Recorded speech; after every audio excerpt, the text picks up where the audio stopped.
Si Kier Siloehan, mas kilala bilang Boy Angeles. Si Bechero, kilala bilang General Luna. Si Ochara Nabulada, si Marboy Tsar lagi sa Tsarkaya. Naiinis si Kiker kasi lagi sa Tsar. Si Bayaw niyang matrakya, papat na tropang sablay. Gabi-gabi sa kanto, plano nila ay kung paano mag-uwi ng ulam sa bahay. Sa tabi ng kubo ni Mang Joe Castro, may manok na natin paborito ng mga araw ko. Araw-araw bantay sarado, pero gabi-gabi abay may nawawala rito. Sabi ni Kier Siloehan, konti lang to, mang tinula lang pare kong bayaw. Sagot ni Marky, ako'y last na to ha, di na maulit promise eh. Pero tuwing gabi ay parang replay, huli lagi sa CCTV. Ayun, wanted sila sa barangay. Pero boom, nagbago na sila.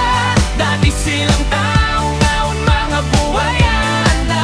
Di na sila yung magnanakaw ng manok sa dilim ng gabi. Sa araw na lang, kasi ngayon sila ay gasoline boys na tinaas ni Boss Lebron at Boss Kobe ang kanilang pagkatao. Pre-6 foot na sila, kumikita na lang every birthday. May tips pa kada shit, kasi kahit libre sinisigi nila dating pasaway. Ngayon maaasahan, buhay nila nagguple. Pero pasaway pa rin, lalo na si Markyap Boy Crit R. Si Kier Siloehan ngayon ay expert magkarga. Si Markyap naman ay pa-smile muna sir. Plastic naman habang naglilinis ng salamin sa kotse. Si Kier Siloehan